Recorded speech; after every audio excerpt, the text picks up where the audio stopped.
എസെക്കിയേലിൻ്റെ പുസ്തകം അധ്യായം 37. നമുക്കെല്ലാവർക്കും എടുക്കാം. 1 മുതലുള്ള തിരുവചനം നമ്മൾ ഒരുമിച്ചൊന്ന് വായിക്കുന്നു. എസെക്കിയേലിൻ്റെ പുസ്തകം അധ്യായം 37, 1 മുതലുള്ള തിരുവചനങ്ങൾ നമുക്ക് ഒരുമിച്ച് വായിക്കാം. കർത്താവിൻ്റെ കരം എൻ്റെ മേൽ വന്നു. അവിടുന്ന് തൻ്റെ ആത്മാവിനാൽ എന്നെ നയിച്ച് അസ്ഥികൾ നിറഞ്ഞ ഒരു താഴ്വരയിൽ കൊണ്ടുവന്ന് നിർത്തി. അവിടുന്ന് എന്നെ അവയുടെ ചുറ്റും നടത്തി. അവ വളരെയേറെ ഉണ്ടായിരുന്നു. അവ ഉണങ്ങി വരണ്ടിരുന്നു. അവിടുന്ന് എന്നോട് ചോദിച്ചു, മനുഷ്യപുത്ര, ഈ അസ്ഥികളൊക്കെ ജീവിക്കാനാവുമോ? ഞാൻ പറഞ്ഞു, ദൈവമായ കർത്താവേ, അങ്ങേക്കറിയാമല്ലോ. അവിടുന്ന് എന്നോട് അരുളി ചെയ്തു, ഈ അസ്ഥികളോട് നീ പ്രവചിക്കുക. വരണ്ട അസ്ഥികളെ, കർത്താവിൻ്റെ വചനം ശ്രവിക്കുവിനെന്ന് അവയോട് പറയുക. ദൈവമായ കർത്താവ് ഈ അസ്ഥികളോട് അരുളി ചെയ്യുന്നു, ഇതാ ഞാൻ നിങ്ങളിൽ പ്രാണൻ നിവേശിപ്പിക്കും. നിങ്ങൾ ജീവിക്കും. ഞാൻ നിങ്ങളുടെ മേൽ ഞരമ്പുകൾ വച്ച് പിടിപ്പിക്കുകയും മാംസം വളർത്തുകയും ചർമ്മം പൊതിയുകയും നിങ്ങളിൽ പ്രാണൻ നിവേശിപ്പിക്കുകയും ചെയ്യും. നിങ്ങൾ ജീവൻ പ്രാപിക്കും. ഞാനാണ് കർത്താവ് എന്ന് അപ്പോൾ നിങ്ങൾ അറിയും. എന്നോട് കൽപ്പിച്ചതുപോലെ ഞാൻ പ്രവചിച്ചു. ഞാൻ പ്രവചിച്ചപ്പോൾ ഒരു ശബ്ദം ഉണ്ടായി, ഒരു കിരികിരാ ശബ്ദം. വേർപെട്ടു പോയ അസ്ഥികൾ തമ്മിൽ ചേർന്നു. ഞാൻ നോക്കിയപ്പോൾ ഞരമ്പും മാംസവും അവയുടെ മേൽ വന്നിരുന്നു. ചർമ്മം അവയെ പൊതിഞ്ഞിരുന്നു. എന്നാൽ അവയ്ക്ക് പ്രാണനുണ്ടായിരുന്നില്ല. അവിടുന്ന് എന്നോട് അരുളി ചെയ്തു, മനുഷ്യപുത്ര, ജീവശ്വാസത്തോട് പ്രവചിക്കുക. മനുഷ്യപുത്ര, ജീവശ്വാസത്തോട് പറയുക, ദൈവമായ കർത്താവ് അരുളി ചെയ്യുന്നു, ജീവശ്വാസമേ, നീ 4 വായുക്കളിൽ നിന്ന് വന്ന് ഈ നിഹതന്മാരുടെ മേൽ വീശുക. അവർക്ക് ജീവൻ ഉണ്ടാകട്ടെ. അവിടുന്ന് കൽപ്പിച്ചതുപോലെ ഞാൻ പ്രവചിച്ചു. അപ്പോൾ ജീവശ്വാസം അവരിൽ പ്രവേശിച്ചു. അവർ ജീവൻ പ്രാപിച്ചു. വളരെ വലിയ ഒരു സൈന്യം പോലെ അവർ എഴുന്നേറ്റ് നിന്നു. അവിടുന്ന് എന്നോട് അരുളി ചെയ്തു, മനുഷ്യപുത്ര, ഈ അസ്ഥികൾ ഇസ്രായേൽ ഭവനം മുഴുവനുമാണ്. ഞങ്ങളുടെ അസ്ഥികൾ വരണ്ടിരിക്കുന്നു. പ്രതീക്ഷ നശിച്ചിരിക്കുന്നു. ഞങ്ങൾ തീർത്തും പരിത്യക്തരായിരിക്കുന്നു എന്ന് അവർ പറയുന്നു. ആകയാൽ അവരോട് പ്രവചിക്കുക. ദൈവമായ കർത്താവ് അരുളി ചെയ്യുന്നു, എൻ്റെ ജനമേ, ഞാൻ കല്ലറ തുറന്ന് നിങ്ങളെ ഉയർത്തും. ഇസ്രായേൽ ദേശത്തേക്ക് ഞാൻ നിങ്ങളെ തിരികെ കൊണ്ടുവരും. എൻ്റെ ജനമേ, കല്ലറകൾ തുറന്ന് നിങ്ങളെ ഞാൻ ഉയർത്തുമ്പോൾ ഞാനാണ് കർത്താവ് എന്ന് നിങ്ങൾ അറിയും. എൻ്റെ ആത്മാവിനെ ഞാൻ നിങ്ങളിൽ നിവേശിപ്പിക്കും. നിങ്ങൾ ജീവിക്കും. ഞാൻ നിങ്ങളുടെ സ്വന്തം ദേശത്ത് വസിപ്പിക്കും. കർത്താവായി ഞാനാണ് ഇത് പറഞ്ഞതെന്നും പ്രവർത്തിച്ചതെന്നും അപ്പോൾ നിങ്ങൾ അറിയും. കർത്താവ് അരുളി ചെയ്യുന്നു. ദൈവമായ കർത്താവിന് സ്തുതി. വളരെ മനോഹരമായ ഒരു വചനഭാഗം. എത്രയോ ഹൃദ്യമാണത്. അതിൻ്റെ സാഹിത്യപരമായിട്ട് പോലും അത് വളരെ വശ്യമാണ്. അസ്ഥികളുടെ താഴ്വര, വരണ്ട അസ്ഥികൾ വളരെയേറെ ഉണ്ടായിരുന്നു. വരണ്ട അസ്ഥികൾ അതിങ്ങനെ ഒരു പ്രദേശം മുഴുവൻ കിടക്കുകയാണ്. അവയെ ജീവൻ വെപ്പിക്കുകയാണ്. കിരികിരാ ശബ്ദത്തോടെ അവയെല്ലാം കൂടെ ഒരുമിച്ച് കൂടിയെന്ന് കേൾക്കുമ്പം നമ്മളത് അവിടെ നിന്ന് കാണുന്നത് പോലെ കേൾക്കുന്ന പോലെ നമുക്ക് തോന്നിപ്പോകും. അതുപോലെ വളരെ നാടകീയമായ ഒരു രംഗം ഇവിടെ പറയുകയാണ്. ഇവിടെ ഈ അസ്ഥികളുടെ താഴ്വര എന്ന് പറയുന്നത് 11-ാം വാക്യത്തിൽ അവിടെ നിന്ന് വിശദീകരിക്കുകയാണ്. മനുഷ്യപുത്ര, ഈ അസ്ഥികൾ ഇസ്രായേൽ ഭവനം മുഴുവനുമാണ്. ഈ അസ്ഥികൾ ഇസ്രായേൽ ഭവനം മുഴുവനുമാണ്. അന്നത്തെ ദൈവജനം മുഴുവനാണത്. അപ്പം ഇന്ന് നമ്മളെല്ലാവരുമാണത്. നമ്മൾ ഓരോരുത്തരുടെയും ജീവിതങ്ങളും കുടുംബങ്ങളും സമൂഹവും സഭയും ലോകം മുഴുവനും അതാണ് ഈ അസ്ഥികളുടെ താഴ്വര. അപ്പം ഈ അസ്ഥികളെ എങ്ങനെയാണ് കൈകാര്യം ചെയ്തത്? ഒന്നാമത്തെ വാക്യം നമ്മൾ കണ്ടു, കർത്താവിൻ്റെ കരം എൻ്റെ മേൽ വന്നു. എന്താണ് കർത്താവിൻ്റെ കരമെന്ന് പറയുന്നത്? പരിശുദ്ധാത്മാവാണ്. ദൈവകരം എന്നുള്ള വാക്ക് പരിശുദ്ധാത്മാവിനെയാണ് സൂചിപ്പിക്കുന്നത്. നമുക്കറിയാം, ദൈവകരത്താലാണ് ഞാൻ പിശാചുകളെ ബഹിഷ്കരിക്കുന്നതെങ്കിൽ ദൈവരാജ്യം നിങ്ങൾ വന്നു കഴിഞ്ഞിരിക്കുന്നു എന്ന് ലൂക്കാസ് സുവിശേഷം രേഖപ്പെടുത്തുന്നതാണ്. മത്തായി 12:28 ദൈവ ആത്മാവിനെ കൊണ്ടാണ് ഞാൻ പിശാചുകളെ ബഹിഷ്കരിക്കുന്നതെങ്കിൽ. ദൈവം മോശയ്ക്ക് കൽപ്പനകൾ നൽകിയപ്പോൾ തൻ്റെ വിരലാൽ എഴുതി കൊടുത്തുവെന്നാണ്. അതേപ്പറ്റി പിതാക്കന്മാർ വ്യാഖ്യാനിക്കുന്നത് പരിശുദ്ധാത്മാവാണ് ദൈവത്തിൻ്റെ വിരലും കയ്യുമെല്ലാം. ദൈവത്തിൻ്റെ ആത്മാവ് കൊണ്ടാണ് ദൈവം അത് ചെയ്യിച്ചത്. അങ്ങനെ അപ്പം കർത്താവിൻ്റെ കരം എൻ്റെ മേൽ വന്നു. നമ്മൾ സ്നാപകൻ്റെയും ഈശോയുടെയൊക്കെ വളർച്ചയെപ്പറ്റി ബാലന ശിശുഭാവത്തിൽ കർത്താവിൻ്റെ കരം അവൻ്റെ കൂടെ ഉണ്ടായിരുന്നു എന്ന് പറഞ്ഞാൽ ദൈവത്തിൻ്റെ ആത്മാവ് ഉണ്ടായിരുന്നു. കർത്താവേ നിന്റെ കരം നീട്ടണമേ ജനത്തിൻ്റെ മേൽ എന്ന് പറഞ്ഞുകൊണ്ട് അപ്പോസ്തല പ്രവർത്തനം 4 ജനം പ്രാർത്ഥിക്കുന്നത് കാണാം. അങ്ങയുടെ പുത്രനായ യേശുക്രിസ്തുവിന്റെ നാമത്തിൽ അടയാളങ്ങളും അത്ഭുതങ്ങളും രോഗശാന്തിയും സംഭവിക്കാൻ അവിടുത്തെ കരം ഞങ്ങളുടെ മേൽ നീട്ടണമേ. അപ്പോസ്തല പ്രവർത്തനം 4 നമ്മൾ കാണുകയാണ്. അപ്പോൾ പരിശുദ്ധാത്മാവിനെ അയക്കണേ എന്നാണ്. അപ്പം അങ്ങനെ പ്രാർത്ഥിച്ച് പരിശുദ്ധാത്മാവ് വന്ന സ്ഥലം മുഴുവൻ കുലുങ്ങി, ഒരു വീണ്ടും ആത്മാവ് കൊണ്ട് നിറഞ്ഞെന്ന് വായിക്കുകയാണ്. കർത്താവിൻ്റെ കരം എൻ്റെ മേൽ വന്നു എന്ന് വെച്ചാൽ അഭിഷേകം എന്നിൽ നിറഞ്ഞു. ദൈവരാജ്യ അഭിഷേകം. കർത്താവിൻ്റെ ആത്മാവ് എൻ്റെ മേൽ ഉണ്ട്. അവിടുന്ന് എന്നെ അഭിഷേകം ചെയ്തിരിക്കുന്നു. അതാണ്, അവിടുന്ന് തൻ്റെ ആത്മാവിനാൽ എന്നെ നയിച്ചു. അപ്പം ദൈവരാജ്യ അഭിഷേകത്തിലേക്ക് വരുന്ന വ്യക്തികളുടെ പ്രവർത്തനം നമ്മളതേപ്പറ്റി കാണുകയുണ്ടായി. യെശയ്യാ 61:3-4 വാക്യത്തിലൊക്കെ കാണുകയുണ്ടായി. ആത്മാവിൻ്റെ അഭിഷേകം നിറഞ്ഞ വ്യക്തി അനുഭവത്തിലേക്ക് വരുന്ന വ്യക്തിയെ പറ്റി 3 വാക്യത്തിൽ കൊണ്ട് 4 വാക്യത്തിൽ അഭിഷേകത്തിൽ എങ്ങനെയാണ് പെരുമാറുന്നത്? നഷ്ടശിഷ്ടങ്ങൾ പുനരുദ്ധരിക്കും, തലമുറകളായി ഉണ്ടായ വിനാശങ്ങൾ പരിഹരിക്കും, പുരാതന നഷ്ടശിഷ്ടങ്ങൾ അവർ പുനരുദ്ധരിക്കും, തലമുറകളുടെ അടിസ്ഥാനം, തലമുറകളുടെ വിനാശങ്ങൾ പരിഹരിക്കും. ഇവിടെ ഇതാ തലമുറകളായി ഉണ്ടായൊരു വിനാശത്തിൻ്റെ ഭീകരമായ രംഗമാണ് അസ്ഥികളുടെ താഴ്വര. അസ്ഥികൾക്ക് പരസ്പരം ബന്ധമില്ല. അസ്ഥികളെ ബന്ധിപ്പിക്കണമെങ്കിൽ മാംസം വേണം. സന്ധി ബന്ധങ്ങൾ ചർമ്മം കൊണ്ട് പൊതിയണം. മാംസം ഇല്ലെന്ന് വരുമ്പം അസ്ഥികൾക്ക് ചേർന്നിരിക്കാൻ പറ്റുകയില്ല. നമ്മുടെ ബന്ധങ്ങളിൽ അസ്ഥി പോലെയായ അവസ്ഥയുണ്ട്. മാംസം എന്ന് പറയും, നമുക്കറിയാം ശരീരത്തിൻ്റെ മാംസളത, അതിന് ഭംഗി കൊടുക്കുന്ന, ഷേപ്പ് കൊടുക്കുന്ന, സൗന്ദര്യം കൊടുക്കുന്ന ഭാഗമാണ് നമ്മുടെ ശരീരത്തിലെ മാംസം. ഈ ശരീരം, മാംസമില്ലാത്ത ശരീരം നമുക്കറിയാം. അസ്ഥി എത്ര പ്രധാനപ്പെട്ടതാണേലും വട്ടായച്ചടിക്കൽ അതിന് പങ്കുവെച്ച് വന്നപ്പോൾ പറഞ്ഞു, നമ്മളെല്ലാം അസ്ഥികൂടം തന്നെയായിട്ട് നടന്നായിരുന്നെങ്കിൽ ആർക്കും ഒരു പ്രലോഭനം ഉണ്ടാവുകയില്ലായിരുന്നു. കാണുമ്പോഴേ ഓടുകയുള്ളൂ, ഒരു പ്രലോഭനം ഉണ്ടാവുകയില്ലായിരുന്നു. പക്ഷേ മാംസം വന്ന് കഴിയുമ്പോഴാണ് അതിൻ്റെ സൗന്ദര്യവും ഷേപ്പും ഭംഗിയും എല്ലാം വരിക, വശ്യത, ആകർഷണീയത എല്ലാം വരിക. അത് അതിന് തിന്മയുടെ വശമല്ല ഞാനീ പറയുന്നത്. നമ്മുടെ ബന്ധങ്ങളിൽ ഹൃദ്യത വേണം. നമ്മൾ നേരത്തെ പറഞ്ഞില്ലേ, ഭാര്യ ഭർത്തൃ ബന്ധത്തിൽ ആദ്യ നാളുകളുണ്ടായിരുന്ന ലയം, ഹൃദ്യത, അടുപ്പം, ആ ഒരു സ്നേഹത്തിൻ്റെ ആസ്വാദ്യത, അതൊക്കെ നാളുകളെ കൊണ്ട് എവിടെയോ നഷ്ടപ്പെട്ടു പോയി. ഭാര്യയും ഭർത്താവും അസ്ഥികളുടെ താഴ്വര പോലെ ഇരിക്കുന്നത്. ഹൃദ്യതയില്ല, ബന്ധം പോലും ഇല്ല. പിന്നെ ഇങ്ങനെ അങ്ങോട്ടൊരു ഞാനെമ്മേ കളി പോലെ കളിച്ചങ്ങ് ജീവിക്കുന്നു മാത്രം. അടുത്തു വന്നാൽ കിരികിര ശബ്ദമാണ്.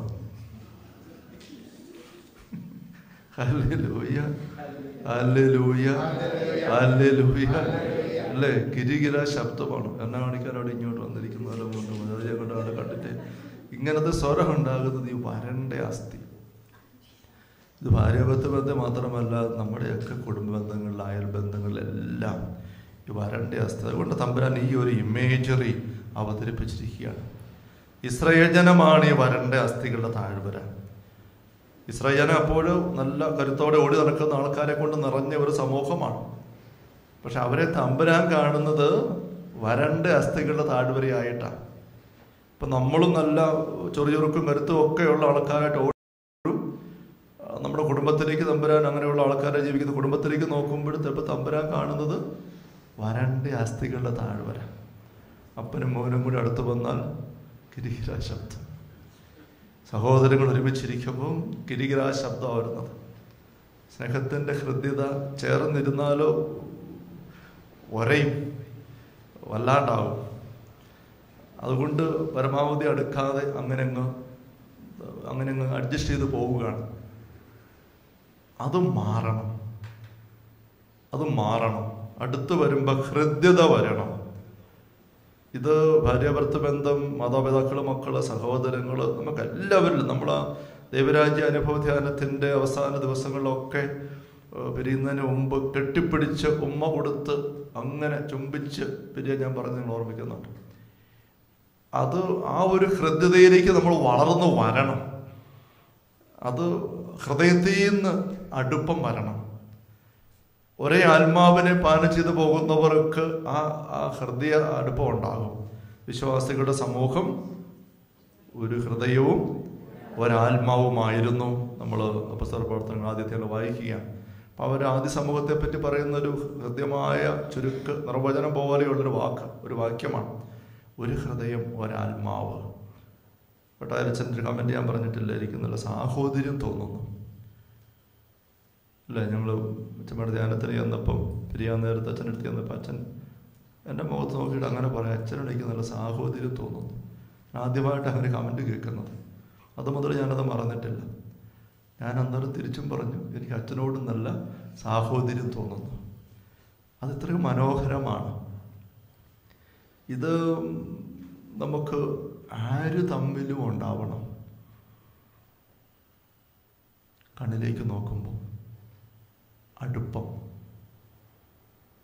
കണ്ണിലേക്ക് നോക്കും, മുഖത്തോട്ട് നോക്കുമ്പോൾ അടുത്ത് വരുമ്പം അടുപ്പം അനുഭവപ്പെടണം. അത് എത്രയോ മനോഹരമാണ്.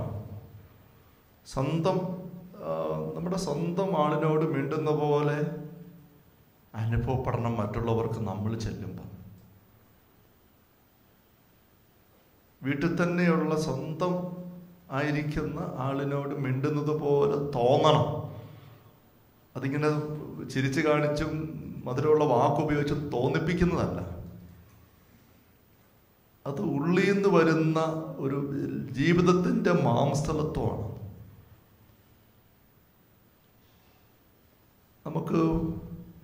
നമുക്ക് ചിലപ്പോൾ ചിലരുടെ അടുത്ത് അനുഭവം വരും. ചെല്ലുമ്പം ഇടപെടാൻ ഒരു ബുദ്ധിമുട്ടുമില്ല. അടുത്ത് വരുമ്പോഴേ നമുക്കൊരു പക്ഷേ കയ്യെ പിടിച്ചുകൊണ്ട് മിണ്ടാൻ തോന്നുകയാണ്. സ്ത്രീപുരുഷന്മാർക്കിടയിൽ പോലും ഈ ഒരു അരൂപിയുടെ സഹോദരി ഹൃദ്യതയുള്ളവർ കയ്യെ പിടിച്ചുകൊണ്ട് മിണ്ടിയാലും അഴുക്ക് തോന്നിയല്ല, അപ്പുറത്തും ഇപ്പുറത്തും തോന്നിയാൽ അഴുക്ക്. അടുപ്പമേ ഉള്ളൂ, വിശുദ്ധമായ സാഹോദര്യത്തിൻ്റെ അടുപ്പം. അത് മാംസളത്വമുള്ള ആത്മാവിൻ്റെ ആ ഒരു സൗന്ദര്യമുള്ള സ്നേഹത്തിൻ്റെ ദശയുള്ള ജീവിതത്തിൻ്റെ അടയാളമാണ്. സ്നേഹത്തിൻ്റെ ഈ ദശ മാംസം ഉണങ്ങി വിട്ടുപോയി കഴിയുമ്പമാണ് നമുക്ക് ആൾക്കാരെ കാണുമ്പം അകൽച്ച, മുഖത്തോട്ട് നോക്കാൻ തോന്നിയല്ല. ഞാൻ വീണ്ടും ഇത് പറയുന്നത് ഇത് വളരെ പ്രധാനപ്പെട്ടതാണ് ദൈവരാജ്യ അനുഭവത്തിനും അഭിഷേകത്തിനും. ഈശോയുടെ നോട്ടത്തെപ്പറ്റി ബൈബിളിൽ പലപ്പോഴും കാണാൻ പറ്റും ഇല്ലേ? അനുകമ്പ തോന്നി ജനത്തെ കണ്ടപ്പം. ഈശോ തിരിഞ്ഞ് പത്രോസിനെ നോക്കി. യുദാസിൻ്റെ ഉള്ളിലേക്ക് പോലും സ്നേഹിത. ഈശോയ്ക്ക് അവിടെ സ്നേഹമാണ് തോന്നുന്നത്, അകരച്ചയല്ല. വേണ്ടാവും വരുന്നുണ്ട് പാര വെക്കാൻ ഒറ്റാൻ വേണ്ടിയിട്ട്. അങ്ങനെയല്ല ഈശോയ്ക്ക് അനുഭവപ്പെടുന്നത്. അവൻ്റെ അവസ്ഥ ഒന്നും അറിയാമെങ്കിൽ പോലും ഈശോ സ്നേഹിത എന്ന വായു വരുന്നത്. അടുപ്പം അനുഭവപ്പെടുകയാണ്, അകൽച്ചയല്ല. ഇത് നമുക്ക് എന്തുമാത്രം പരസ്പരം ആകുന്നുണ്ട്. ജോൺ പോൾ രണ്ടാമൻ പാപ്പയൊക്കെ ഇങ്ങനെ ആൾക്കാരുടെ മുന്നിൽ നിൽക്കുമ്പം ആൾക്കാർക്ക് ഓടിച്ചെല്ലാൻ തോന്നുമായിരുന്നു. വലിയ അടുപ്പം അനുഭവപ്പെടുമായിരുന്നു ഉള്ളുകൊണ്ട് തന്നെ.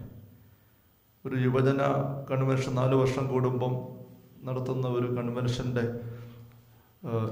യുവജന സമ്മേളനം, മാർപ്പാപ്പ സംബന്ധിക്കുന്ന സമ്മേളനം 4 വർഷം കൂടുമ്പോൾ നടക്കുന്നുണ്ടല്ലോ. ഒരു സമ്മേളനം നടക്കുന്നതിൻ്റെ വീഡിയോ പാപ്പായുടെ അവസാന നാളുകളിലാണ്. അതിൻ്റെ വീഡിയോ യൂട്യൂബിൽ എങ്ങാണ്ടേയും കണ്ടപ്പം പാപ്പ ഇങ്ങനെ ഏക്കാൻ മേലാത്ത അവസ്ഥയിൽ ഇങ്ങനെ ഈ അസുഖമെല്ലാം വന്ന് അന്ന് ആ സ്റ്റേജിലായി. ഒരു കസേര ഇരുന്ന് ഇങ്ങനെ സ്റ്റേജിൽ പാപ്പ ഉണ്ട്. അപ്പം ഒരു പെൺകുട്ടി യുവജനങ്ങളുടെ പ്രതിനിധിയായിട്ട് സ്റ്റേജിൽ കയറി വന്ന് പാപ്പായ്ക്ക് താങ്ക്സ് പറയാനോ സ്വാഗതം പറയാനോ എന്തോ ആണ്. കയറി വന്ന് ഇവിടെ മൈക്കിൻ്റെ അടുത്ത് പോയി സ്റ്റാൻഡിൽ പോയി ഒന്ന് സംസാരിച്ച് കഴിഞ്ഞ് അവിടെ തിരിഞ്ഞ് പാപ്പായെ നോക്കി അടുത്തോട്ട് ചെന്ന് സ്തുതി ചൊല്ലാൻ അങ്ങനെ അടുത്തോട്ട് ചെന്നിട്ട് അവളിങ്ങനെ കാന്തത്താൽ ആകർഷിക്കപ്പെടുന്ന ഒരു മുട്ടുസൂചി പോലെ അവൾ അങ്ങ് അടുത്തങ്ങ് ചെന്നു. പാപ്പയുടെ മുഖസര എടുത്തൊരു മുട്ടുകുത്തി. എന്നിട്ട് ആ ചങ്കത്തോട്ട് വീണ് വട്ടം അങ്ങ് കെട്ടിപ്പിടിച്ച് അവിടെ കിടന്നു. എന്നിട്ട് കരയാൻ തുടങ്ങി. അപ്പം എല്ലാവരും ലക്ഷക്കണക്കിന് ആൾക്കാരിങ്ങനെ ഇരിക്കുകയാണ്. അല്പം നേരത്തേക്ക് വലിയ നിശബ്ദത വന്നു. പാപ്പ ഇങ്ങനെ ചേർത്ത് പിടിച്ച അവിടെ.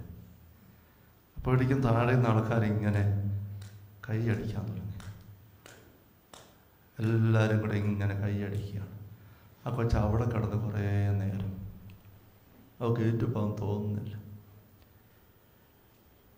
അടുപ്പം കണ്ടോ? അതാണ് ഈ ഹൃദ്യത.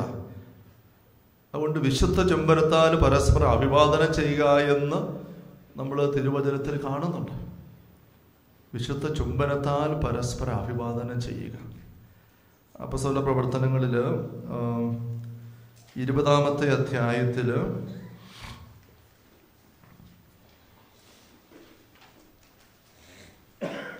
അപ്പോസ്തല പ്രവർത്തനങ്ങൾ 20-ാം അധ്യായം 36, 37 തിരുവചനങ്ങൾ.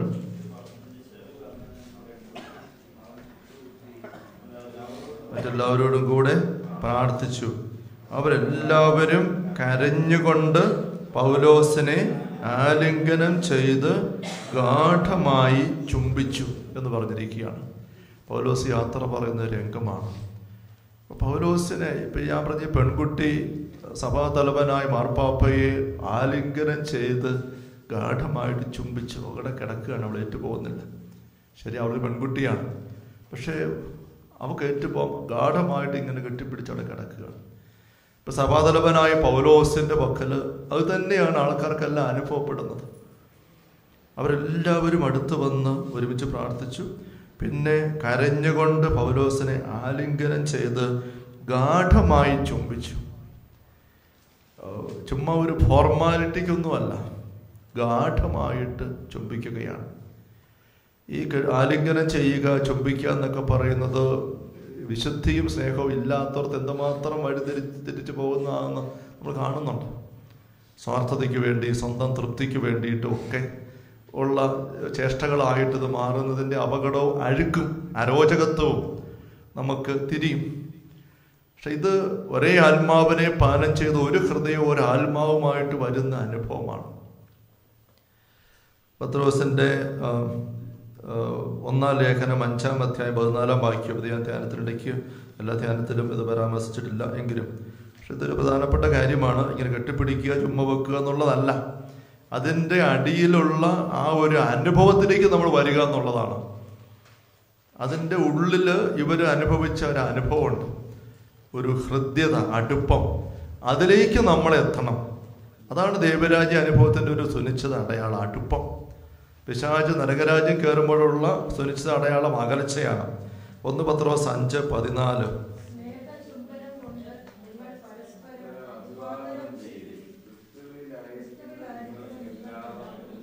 സമാധാനം അല്ലേ? പത്രോസ് അപ്പോസ്തലൻ എഴുതിയിരിക്കുകയാണ്, 1-ാമത്തെ മാർപ്പാപ്പ, സ്നേഹ ചുംബനം കൊണ്ട് നിങ്ങൾ പരസ്പരം അഭിവാദനം ചെയ്യുവിൻ, ക്രിസ്തുവിലായിരിക്കും നിങ്ങൾക്ക് എല്ലാവർക്കും സമാധാനം എന്ന് പറഞ്ഞിരിക്കുകയാണ്. 1 തെസ്സലോനിക്ക സഭയ്ക്കുള്ള 1-ാം ലേഖനം 5-ാം അധ്യായം 26-ാം തിരുവചനം. തെസ്സലോനിക്കയിലെ സഭയ്ക്കുള്ള ഒന്നാം ലേഖനം 5-ാം അധ്യായം 26-ാം തിരുവചനം. അഭിവാദനം ചെയ്യുവൻ. വിശുദ്ധ ചുംബനം കൊണ്ട് എല്ലാ സഹോദരരെയും അഭിവാദനം ചെയ്യുവിൻ. എല്ലാ സഹോദരരെയും, എല്ലാ സഹോദരന്മാരെയും എന്നല്ല. അവിടെ ഒരു സ്ത്രീ പുരുഷ വ്യത്യാസത്തിൻ്റെ അപ്പുറത്തേക്ക് പോകുന്ന ഒരു വിശുദ്ധമായ സ്നേഹത്തിൻ്റെ തലം. പാപിനിയായ സ്ത്രീ ഈശോയുടെ പാദങ്ങളിൽ കഴുകി തുടച്ചു, എന്നിട്ട് ആ പാദം ചുംബിച്ചുകൊണ്ട് അവിടെ കിടക്കുകയാണ്. ലൂക്കാ 7 നമ്മൾ കാണുന്നു. അപ്പോൾ ശിമയോൻ അതേപ്പറ്റി പിറുപിറുത്തു. ഇവള് പാപിനിയാണല്ലോ, ഈ പാപിനിയായ സ്ത്രീ വന്ന് ഇവൻ്റെ കാലയിൽ ഇങ്ങനെ കെട്ടിപ്പിടിച്ച് അത് മുത്തിക്കൊണ്ട് കിടക്കേണ്ട വലിയ കാര്യമുണ്ടോ? അത് മനസ്സിലാക്കാൻ അത്ര എളുപ്പമല്ല. എന്തിനാ ഇങ്ങനെ മുത്തിക്കൊണ്ട് കിടക്കുന്നത്? അങ്ങേരുന്നിട്ട് അത് ആസ്വദിച്ചുകൊണ്ടിരിക്കുകയും ചെയ്യുക. അങ്ങേര് കാല് വലിക്കുന്നുമില്ല. ഇത് എന്നാ പരിപാടിയായത്? ഇങ്ങനെ വലിയ പ്രവാചകനാന്നൊക്കെ പറഞ്ഞിട്ട് ഇതാണോ പരിപാടി എന്ന് ശിമയോൻ ചിന്തിച്ചു. അങ്ങനെ ചിന്തിക്കുന്നുവെന്ന് ഈശോയ്ക്ക് അറിയാം. എന്നിട്ടും ഈശോ കാല് വലിച്ചില്ല.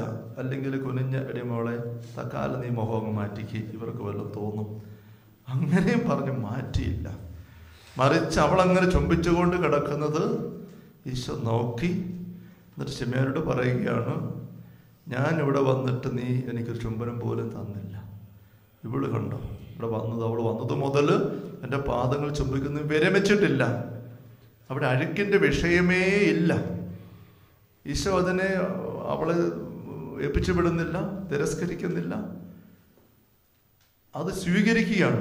അതിനെ പ്രോത്സാഹിപ്പിക്കുകയാണ്, അംഗീകരിക്കുകയാണ്. ഈശോ 33 വയസ്സുള്ള ഒരു മനുഷ്യനാണ്. ഇവിടെ പാപിനിയായിട്ട് ഇറക്കുന്ന ഒരു വേശ്യ സ്ത്രീ ആയിരുന്ന വ്യക്തി. എന്നിട്ടും ഈശോ അത് സ്വീകരിച്ചു.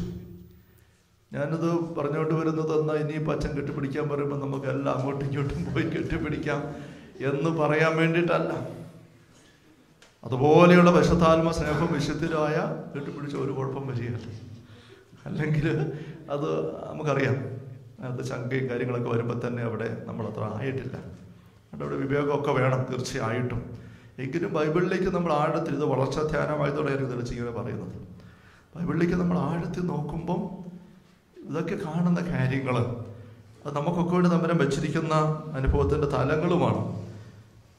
കൊരിന്ത്യസിലെ സഭയ്ക്കുള്ള 2-ാം ലേഖനം 13-ാം അധ്യായം. കൊരിന്ത്യസിലെ സഭയ്ക്കുള്ള 2-ാം ലേഖനം 13-ാം അധ്യായത്തിൽ 12-ാം തിരുവചനം.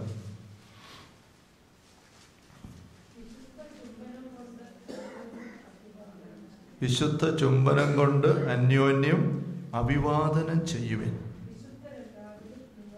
അഭിവാദനം ചെയ്യുന്നു. അപ്പോൾ വിശുദ്ധ ചുംബനം കൊണ്ട് അന്യോന്യം അഭിവാദനം ചെയ്യാനായിട്ട് പറയുകയാണ്.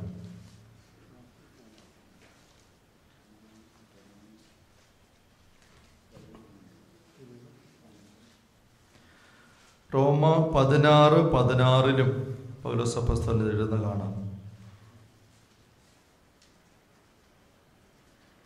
റോമ 16:16 റോമാലേഖനം.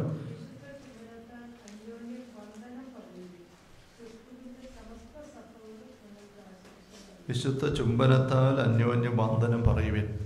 ഇവിടെ നമ്മൾ അതുകൊണ്ട് ഇനി കെട്ടിപ്പിടിക്കാനും ഉമ്മ വെക്കാനും എവിടെ ഒരു അവസരം കിട്ടും നോക്കി നടക്കുന്ന അവസ്ഥയിലേക്കൊന്നും പോകണ്ട. അതല്ല ഉദ്ദേശിക്കുന്നത്. നമുക്ക് ഈ ഒരു ഹൃദ്യത വരണം അങ്ങോട്ടും ഇങ്ങോട്ടും, വിശുദ്ധമായൊരു ഹൃദ്യത. അതില്ലാതെ വരുന്നിടത്ത് വരണ്ട അസ്ഥികളുടെ താഴ്വരയാണ്. അപ്പം എസെക്കിയേലിലേക്ക് തിരിച്ചു വന്നേ. അങ്ങനത്തെ ഒരു ദയനീയ അവസ്ഥ അത് നമ്മൾ അവസാനം കണ്ടല്ലോ 11-ാം വാക്യത്തിൽ. ഈ അസ്ഥികൾ ഇസ്രായേൽ ഭവനം മുഴുവനുമാണ്. അപ്പം നമ്മളെ തന്നെ നോക്കിക്കൊണ്ട് തന്നെയാണ് പരിശുദ്ധാത്മാവ് പറയുന്നത്, ഇത് വരണ്ട അസ്ഥികളുടെ താഴ്വരയായിട്ട് മാറിയിരിക്കുന്നു. എത്രയോ ശരിയാണ്, നമുക്കറിയാം. കിരികിര ശബ്ദവും നമ്മൾ പറഞ്ഞതുപോലെ അങ്ങനത്തെ എന്തുമാത്രം അപസ്വരങ്ങളാണ് നമ്മുടെ പരസ്പര ഇടപെടലുകൾ വരുന്നത്. പെറുപെറുപ്പുകളും മുറുമുറുപ്പുകളും പരാതികളും ആവലാതികളും പിണക്കങ്ങളും കുറ്റപ്പെടുത്തലുകളും വിധിക്കലുകളും അടക്കം പറച്ചിലുകളും കുറ്റം പറച്ചിലുകളും വിഭാഗികമായിട്ട് മാറി നിൽക്കുന്ന അനുഭവങ്ങളും, ഇങ്ങനെ നരകരാജ്യത്തിൻ്റെ കിരികിര ശബ്ദം കയറി കിടക്കുന്ന, അതിനകത്ത് ആണ്ടുപോയ സമൂഹമായി നമ്മളൊക്കെ മാറിയിട്ടുണ്ട്. നമ്മളിത് അംഗീകരിക്കണം. പരിശുദ്ധാത്മാവ് പറയുകയാണ്, ഇത് ഇസ്രായേൽ ഭവനം മുഴുവനുമാണ് ഈ അസ്ഥികളുടെ താഴ്വര. വീണ്ടും 37 വാക്യം നമ്മൾ വായിക്കുകയാണല്ലോ. അവിടെ നിന്ന് തന്നെ ആത്മാവിനാൽ എന്നെ നയിച്ച് അസ്ഥികൾ നിറഞ്ഞ താഴ്വര കൊണ്ടുവന്നു. അവിടെ നിന്ന് തന്നെ അവയുടെ ചുറ്റും നടത്തി. അപ്പോൾ വളരെയേറെ ഉണ്ടായിരുന്നു. എടുത്തു പറഞ്ഞിരിക്കുകയാണ്, വളരെയേറെ ഉണ്ടായിരുന്നു. 1, 2 ഒന്നുമല്ല. ഇത് നമ്മുടെ ജീവിതത്തിലും സമൂഹത്തിലും ഇത് വല്ലാണ്ട് ഉണ്ട്. ഇത് വല്ലാണ്ട് കയറി കിടക്കുന്നുണ്ട്. നല്ല രീതിയിലൊക്കെ നിൽക്കുകയും പറയുകയും ചെയ്യുകയും ഒക്കെ ചെയ്യുമ്പോഴും ശുശ്രൂഷകരായിട്ട് ഒരുമിച്ച് നിൽക്കുന്നിടത്തും ഒക്കെ എന്തുമാത്രം കിരികിര ശബ്ദങ്ങൾ ഉണ്ടാവുന്നുണ്ട്. അങ്ങോട്ടും ഇങ്ങോട്ടും കിരികിര ശബ്ദങ്ങൾ. അങ്ങനെ അത് വളരെ ഉണ്ടായിരുന്നു. വചനം പറയുകയായിരുന്നു, വളരെയേറെ ഉണ്ടായിരുന്നു. അവ ഉണങ്ങി വരണ്ടിരുന്നു. അവിടുന്ന് എന്നോട് ചോദിച്ചു, മനുഷ്യപുത്ര, ഈ അസ്ഥികൾക്ക് ജീവിക്കാനാവുമോ? ഞാൻ പറഞ്ഞു, ദൈവമായ കർത്താവേ, അങ്ങേക്ക് അറിയാമല്ലോ, അങ്ങയുടെ മനസ്സ് വെളിപ്പെടുത്തണേ, ഞാനിതേപ്പറ്റി എന്താ പറയുക? അവിടുന്ന് എന്നോട് അരുളി ചെയ്തു, ഈ അസ്ഥികളോട് നീ പ്രവചിക്കുക. ഇത് മർമ്മപ്രധാനമാണ് ദൈവരാജ്യ അഭിഷേകത്തിൽ. എന്താ പ്രവചിക്കുക എന്ന് പറഞ്ഞാൽ, പ്രവചനം എന്നുള്ള വാക്കിൻ്റെ പെട്ടെന്നുള്ള ഒരു നാടൻ അർത്ഥം, രണ്ടാമത്തെ ഒരു അർത്ഥമാണ് മുൻകൂട്ടി പറയുക സംഭവിക്കാൻ പോകുന്ന കാര്യം, പ്രവചനം. ഒന്നാമത്തെ അർത്ഥം അതല്ല. എന്താണ് ഒന്നാമത്തെ അർത്ഥം? ദൈവത്തിൻ്റെ നാമത്തിൽ സംസാരിക്കുക. അതാണ് പ്രവചനം. ദൈവത്തിൻ്റെ ഹിതം അറിയിക്കുക, അതാണ് പ്രവചനം വരം. അതിനകത്ത് മുൻകൂട്ടിയുള്ള പല കാര്യങ്ങളും വന്നെന്ന് വരും. പക്ഷെ പലപ്പോഴും പ്രവാചകന്മാർ ദൈവത്തിൻ്റെ ഹിതം വെളിപ്പെടുത്തിക്കൊണ്ട് സംസാരിച്ചെടുത്ത് തമ്പുരാൻ പറയുന്ന സംഭവിക്കാൻ സാധ്യതയുള്ള കാര്യങ്ങളെ പറ്റിയുള്ള പറച്ചിൽ വന്നു. അതുകൊണ്ട് മനുഷ്യൻ പെട്ടെന്ന് അറിയാൻ ചിന്തിക്കാൻ തുടങ്ങി. പ്രവചിക്കാന്ന് വെച്ചാൽ വരാൻ പോകുന്ന കാര്യം മുൻകൂട്ടി പറയുകയാണ് എന്നർത്ഥം. അത് രണ്ടാമത് വന്നതാണ്. പ്രവാചകൻ എന്ന് പറയുന്ന വ്യക്തി ദൈവനാമത്തിൽ സംസാരിക്കുന്നയാളാണ്. അതുകൊണ്ടാണ് അവർ പറയുന്നത് കർത്താവ് അരുളി ചെയ്യുന്നു. അപ്പം നീ പ്രവചിക്കുക, വരണ്ട അസ്ഥികളെ കർത്താവിൻ്റെ വചനം ശ്രവിക്കുവനെന്ന് അവയോട് പറയുക. അതാണ് പ്രവചനം. കർത്താവിൻ്റെ വചനം ശ്രവിക്കുക. കർത്താവിൻ്റെ വചനം നീ പറയുമ്പോൾ നീ പ്രവാചകനാണ്. കർത്താവിൻ്റെ വചനം നീ പറയുമ്പം നീ കർത്താവിൻ്റെ നാമത്തിലാണ് സംസാരിക്കുന്നത്. അങ്ങനെ സംസാരിക്കുന്നതാണ് പ്രവചനം. ഇതാണ് ചെയ്യേണ്ടത്. കർത്താവിൻ്റെ വചനം ശ്രവിക്കുവനെന്ന് അവയോട് പറയുക. ദൈവമായ കർത്താവ് ഈ അസ്ഥികളോട് അരുളി ചെയ്യുന്നു. ഉണ്ടോ? ദൈവം പറയുന്ന കാര്യമാണ് ഈ മനുഷ്യൻ പറയുന്നത്. അതാണ് പ്രവാചകൻ. ദൈവം പറയുന്ന കാര്യം ഈ വ്യക്തി പറയുന്നു, പ്രവാചകനാണ്. ദൈവമായ കർത്താവ് ഈ അസ്ഥികൾ അരുളി ചെയ്യുന്നു, ഇതാ ഞാൻ നിങ്ങളിൽ പ്രാണൻ നിവേശിപ്പിക്കും, നിങ്ങൾ ജീവിക്കും. ഞാൻ നിങ്ങളുടെ മേൽ ഞരമ്പുകൾ വെച്ച് പിടിപ്പിക്കുകയും മാംസം വളർത്തുകയും ചർമ്മം പൊതിയുകയും നിങ്ങളിൽ പ്രാണൻ നിവേശിപ്പിക്കുകയും ചെയ്യും. നിങ്ങൾ ജീവൻ പ്രാപിക്കും. ഞാനാണ് കർത്താവ് എന്ന് അപ്പോൾ നിങ്ങൾ അറിയും. എന്നോട് കൽപ്പിച്ചതുപോലെ ഞാൻ പ്രവചിച്ചു. അപ്പോൾ എസെക്കിയേൽ എങ്ങനെയാണ് ചെയ്തത്? എസെക്കിയേൽ എന്ത് ചെയ്തു അവിടെ? ദൈവത്തെ അനുസരിച്ചു. അപ്പൊ അദ്ദേഹം എന്നോട് കൽപ്പിച്ചതുപോലെ ഞാൻ പ്രവചിച്ചു. അപ്പൊ എസെക്കിയേൽ ഈ അസ്ഥികളുടെ താഴ്വരയ്ക്ക് തിരിഞ്ഞു നിന്നിട്ട് പറഞ്ഞു, ദൈവമായ കർത്താവ് നിങ്ങളോട് അരുളി ചെയ്യുന്നു, ഇതാ നിങ്ങളെ ഞാൻ പ്രാണൻ നിവേശിപ്പിക്കും, നിങ്ങൾ ജീവിക്കും. ഞാൻ നിങ്ങളുടെ മേൽ ഞരമ്പുകൾ വെച്ച് പിടിപ്പിക്കുമെന്ന് അവിടുന്ന് പറയുന്നു. നിങ്ങളുടെ മേൽ മാംസം വളർത്തും, ചർമ്മം പൊതിയും, നിങ്ങൾ പ്രാണൻ നിവേശിപ്പിക്കുകയും ചെയ്യും, നിങ്ങൾ ജീവൻ പ്രാപിക്കും എന്ന് കർത്താവ് അരുളി ചെയ്യുന്നു എന്ന് പറയുമ്പം അതാണ് പ്രവചനം. അതാണ് അങ്ങേര് ചെയ്തത്. ഇത് തമ്പുരാന്റെ ഉള്ളമാണ്, തമ്പുരാന്റെ വചസ്സുകളാണ്. അത് പറയാൻ തമ്പുരാൻ ഒരു വ്യക്തിയെ വേണം. എന്നപ്പോൾ തമ്പുരാന് തന്നെ നേരെ വന്നിട്ട് ഈ അസ്ഥികളുടെ താഴ്വരയിൽ നിന്ന് ഇതൊക്കെ പറഞ്ഞാൽ പോരെ? ഈ അസ്ഥികളുടെ താഴ്വര ദൈവത്തിന് തന്നെ ഇതൊക്കെ പറഞ്ഞാൽ പോരെ? അത് ദൈവം പറയുന്നില്ല. നമുക്കറിയാം, സഭ ശ്ലൈഹികമാണ്. ദൈവത്തിന് തൻ്റെ ഹിതം ശ്രദ്ധിക്കുന്ന ആളുകൾ വഴി പ്രവർത്തിക്കണം. അതാണ് ശ്ലീഹ. ഒന്നാമത്തെ ശ്ലീഹ ഈശോ തന്നെയാണ് ദൈവത്തിൻ്റെ. ഒന്നാമത്തെ അപ്പസ്തോലൻ. പിതാവ് എന്നെ അയച്ചു, അതുപോലെ ഞാൻ നിങ്ങളെ അയക്കുന്നു. ഈ അയക്കുക എന്നുള്ള വാക്കാണ് അപ്പസ്തോലോസ് അല്ലെങ്കിൽ സ്ലീഹ, മിഷനറി. നമ്മുടെ മലയാളത്തിൽ പ്രേക്ഷിതൻ, അയക്കുകയാണ്. പിതാവ് എന്നെ ഇങ്ങോട്ട് അയച്ചതുപോലെ ഞാൻ നിങ്ങളെ അയക്കുന്നു. അപ്പം ഇങ്ങനെയാണ് ദൗത്യം വരിക. കാരണം ദൈവം നേരെ സംസാരിച്ച അത് മനുഷ്യഭാഷയാവുകയല്ല, തിരിയുകയല്ല. ഇടിമുഴക്കമുണ്ടായിരുന്ന ആൾക്കാർ പറയുന്ന രംഗം നമ്മൾ യോഹന്നാൻ 12 കാണുന്നുണ്ട്. ദൈവം സംസാരിച്ചപ്പം മോശയുടെ കാലത്ത് സംസാരിച്ചപ്പോൾ ജനമെല്ലാം കൂടെ കമിഴ്ന്ന് വീണ്ടും പറഞ്ഞു, ഇനി ദൈവം അങ്ങനെ സംസാരിക്കണ്ട, നീ തന്നെ കേട്ടിച്ചു എന്ന് പറഞ്ഞാൽ മതി. കാരണം നമുക്ക് സംസാരത്തിന് അതിൻ്റെതായ ഒരു തലത്തിലേക്ക് വന്നെങ്കിൽ നമുക്ക് കമ്മ്യൂണിക്കേഷൻ ശരിയാവുള്ളൂ. അവിടെ തമ്പുരാൻ സംസാരിക്കുന്നത് ഉള്ളിലും ദർശനത്തിനും കിട്ടിയിട്ട് ആ തമ്പുരാന്റെ നാമത്തിൽ പങ്കുവെക്കണം. അങ്ങനത്തെ ഒരു ആവശ്യമുണ്ട്. അപ്പം നീ ഈ വസ്തുക്കളോട് പ്രവചിക്കുക എന്ന് വെച്ചാൽ എൻ്റെ നാമത്തിൽ പറയുക എന്ന് വെച്ചാൽ ഞാൻ പറയാൻ ഉദ്ദേശിക്കുന്ന കാര്യം നീ പറയുക. അങ്ങനെ നീ പറയണം. പറഞ്ഞെങ്കിലേ ഈ വരണ്ട അസ്ഥികള് ജീവൻ പ്രാപിച്ച് ജീവനുള്ള സമൂഹമായിട്ട് മാറുള്ളൂ എന്ന് തമ്പുരാൻ പറയുകയാണ്. അപ്പോൾ ഇവിടെ എസെക്കിയേൽ പ്രവചിച്ചു. അപ്പോൾ ഞാൻ പ്രവചിച്ചപ്പോൾ ഒരു ശബ്ദം ഉണ്ടായി, ഒരു കിരികിരാ ശബ്ദം. വേർപെട്ടു പോയ അസ്ഥികൾ തമ്മിൽ ചേർന്നു. ഞാൻ നോക്കിയപ്പോൾ ഞരമ്പും മാംസവും അവിടെ വന്നിരുന്നു. പടുത്ത് വന്നപ്പോൾ ആദ്യം കിരികിരാ ശബ്ദമാണ് വന്നത്. പിന്നെ ആ സ്വരം നിന്നുപോയി, പിന്നെ ആ സ്വരം തീർന്നുപോയി. കാരണം അടുത്ത് വന്നിട്ട് അവയുടെ മേൽ മാംസം ഉണ്ടായി. അസ്ഥികൾക്കിടയിൽ സന്ധിബന്ധങ്ങളുടെ മജ്ജയും, മജ്ജയല്ല, പേശികളും, ജോയിൻറ്റിൻ്റെ ഇതെല്ലാം പേശികളെല്ലാം വന്ന് അസ്ഥി തമ്മിൽ ഒരയാതിരിക്കാൻ അതിനിടയ്ക്കൂടെയൊക്കെ വന്ന് കയറി അങ്ങനെ തമ്മിൽ ഭംഗിയായിട്ട് ചേർത്ത് വെച്ച് ഷേപ്പാക്കി. പടുത്ത് വന്നപ്പോൾ ഒരു കിരികിര ശബ്ദം ഉണ്ടായതേ ഉള്ളൂ, പിന്നെ അതുണ്ടായില്ല. ഇങ്ങനെ ഞരമ്പും മാംസവും അവയുടെ മേൽ വന്നിരുന്നു, ചർമ്മം അവയെ പൊതിഞ്ഞിരുന്നു, പ്രാണനുണ്ടായിരുന്നില്ല.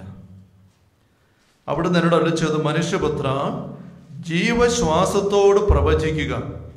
ഉണ്ട്, ജീവശ്വാസത്തോട് പ്രവചിക്കുക എന്ന് പറഞ്ഞാൽ മുൻകൂട്ടി പറയാന്നുള്ള അർത്ഥമല്ല. ഇവിടെ ജീവശ്വാസത്തോട് എൻ്റെ നാമത്തിൽ സംസാരിക്കുക.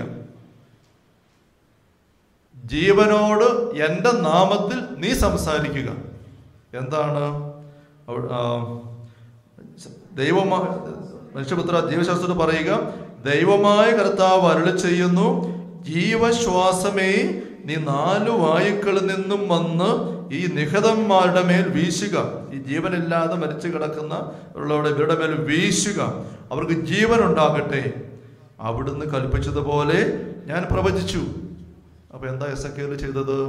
അദ്ദേഹം ഈ ജീവനില്ലാതെ നല്ല മനുഷ്യരൂപം ധരിച്ചു കിടക്കുന്ന ഈ ശ്രീപുരുഷന്മാരുടെ വലിയ സമൂഹത്തിന്റെ പക്കലേക്ക് നിന്നിട്ട് ചുറ്റുപാട് 4 ദിശകളിലേക്ക് നോക്കിയിട്ട് പറഞ്ഞു, ജീവശ്വാസമേ, ദൈവമായ കർത്താവ് ആവശ്യപ്പെടുന്നു, ഇവരുടെ മേൽ വീശുക, ഇവരിലേക്ക് വരിക.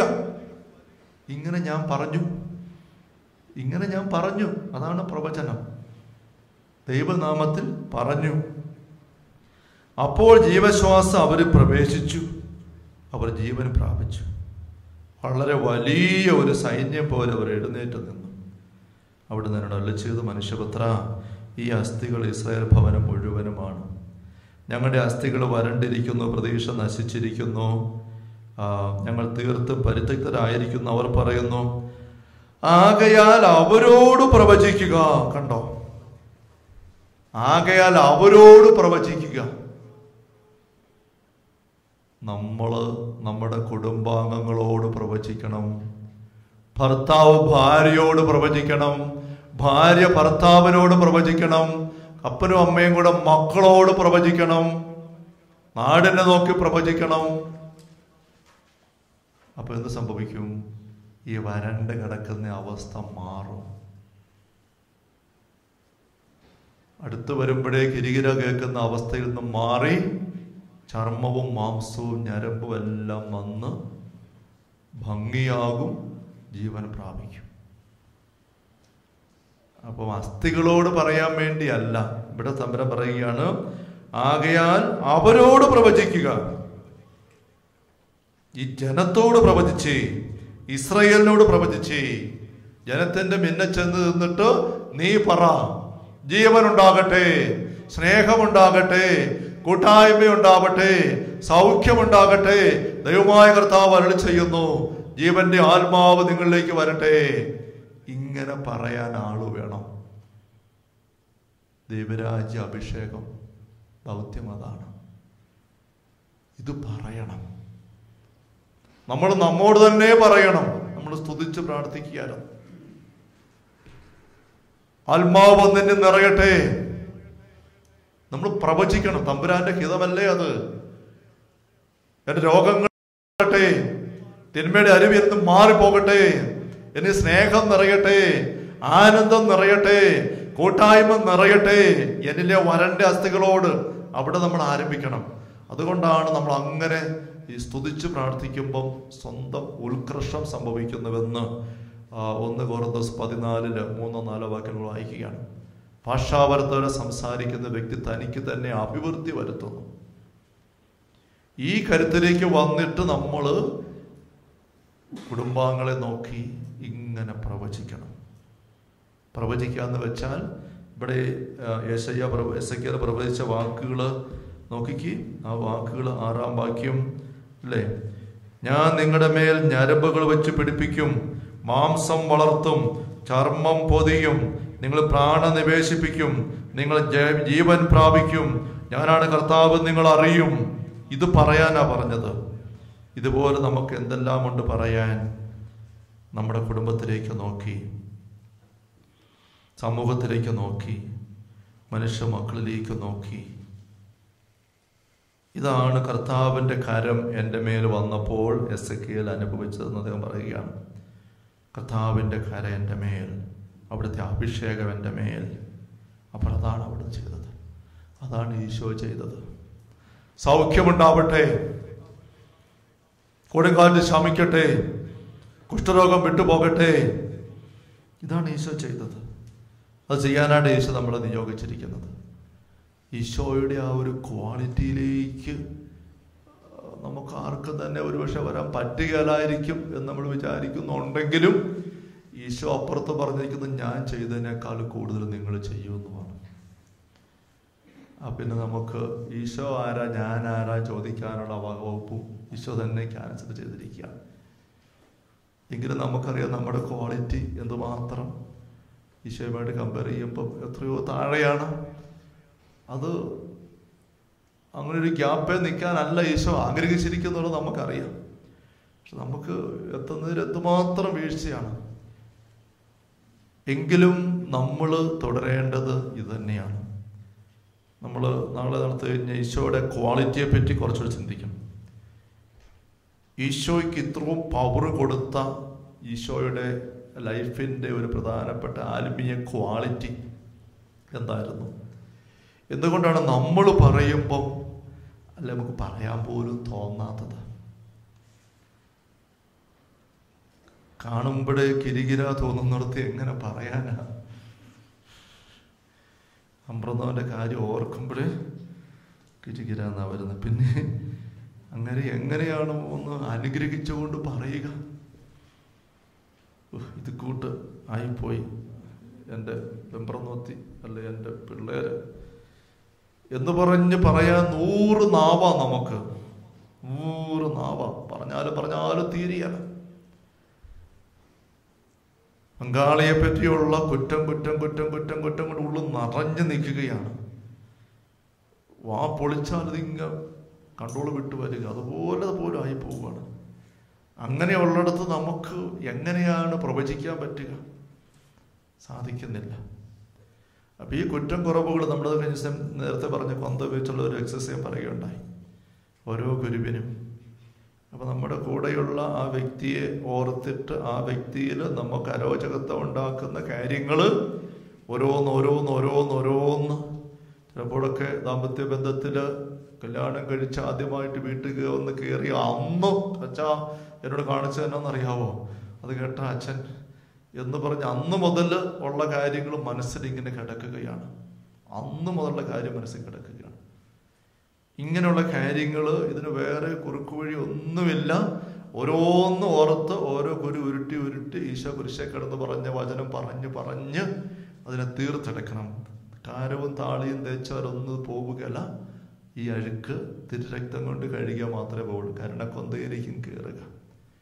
അങ്ങനെ നമ്മൾ ചെയ്യുമ്പോൾ വലിയൊരു വിടുതലാണ് കിട്ടുക.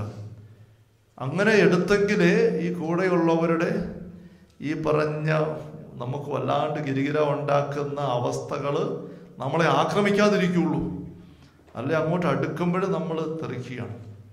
വ്യക്തിയെ പറ്റി ഓർക്കുമ്പോൾ തന്നെ നമ്മൾ ദൈവരാജ അനുഭവ ധ്യാനത്തിൽ ഇതിനിടയ്ക്ക് സൂചിപ്പിച്ചതാണ്, നമ്മൾ സ്നേഹത്തോടെ ചേർത്ത് പിടിക്കാത്ത ഒരു വ്യക്തിക്ക് വേണ്ടി പ്രാർത്ഥിച്ച അനുഗ്രഹം മേടിച്ചു കൊടുക്കാൻ നമ്മളെ കൊണ്ട് സാധിക്കുകയില്ല.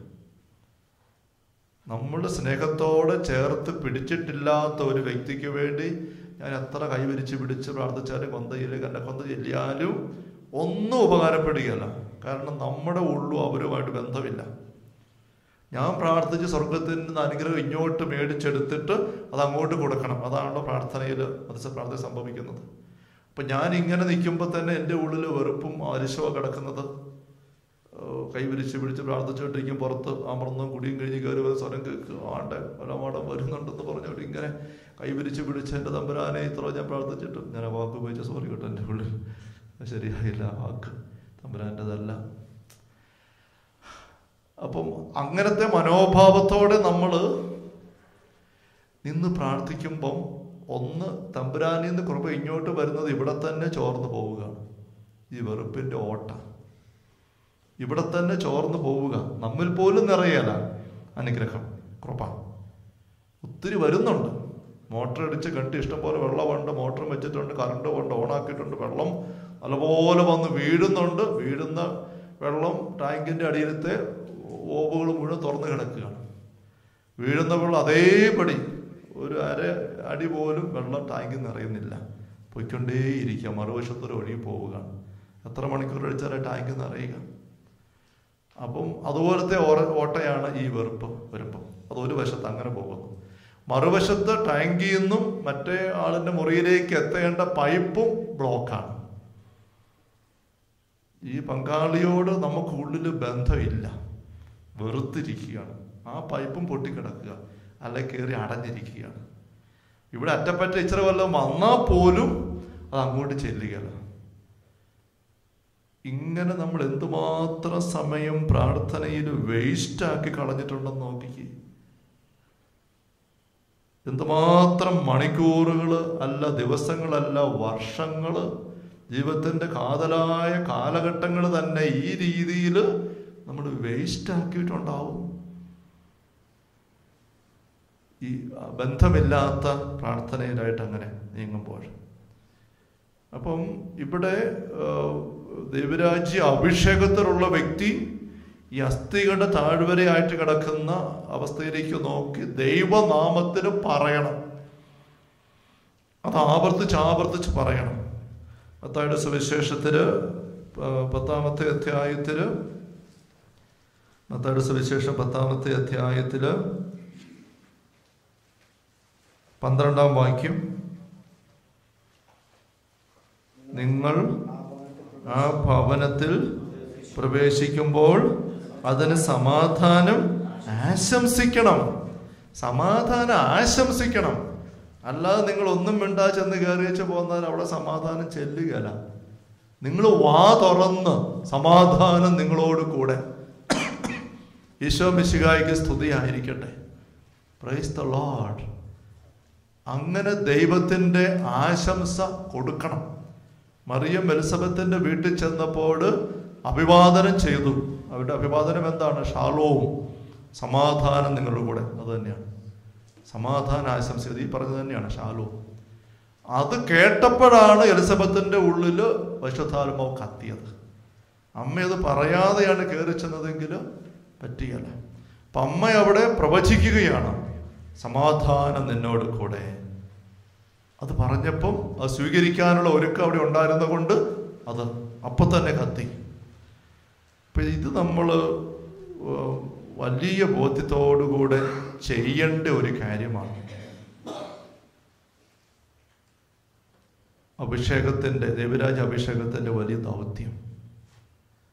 മോശയോടും നമുക്കറിയാം, പുറപ്പാട് പുസ്തകത്തിൽ 14-ാമത്തെ അധ്യായത്തിൽ ചെങ്കടലിൻ്റെ കരയിൽ മോശ കരഞ്ഞുകൊണ്ട് നിൽക്കുമ്പം തമ്പുരാൻ എന്താ പറഞ്ഞത്? പുറപ്പാടിൻ്റെ പുസ്തകം 14-ാമത്തെ അധ്യായത്തില് 15-16 തിരുവചനങ്ങൾ.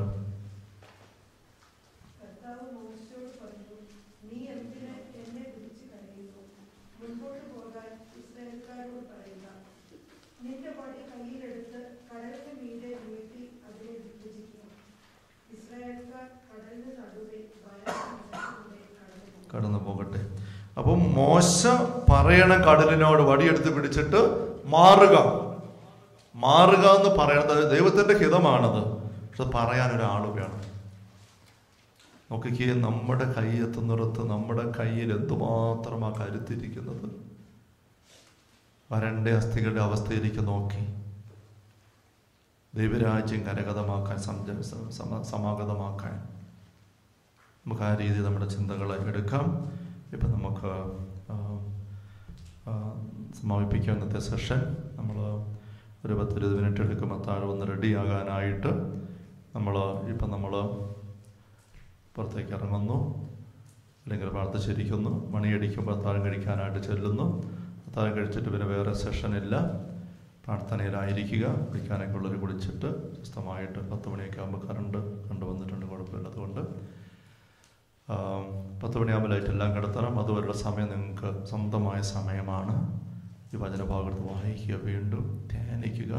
ഇപ്പം തന്നെ പ്രവചിക്കാൻ തുടങ്ങുക. നിശബ്ദമായിട്ട് വീട്ടിലേക്കും പങ്കാളിയിലേക്കും മക്കളിലേക്കൊക്കെ നോക്കി പ്രവചിച്ച് വരണ്ട അസ്ഥികളെല്ലാം ഉണരട്ടെ.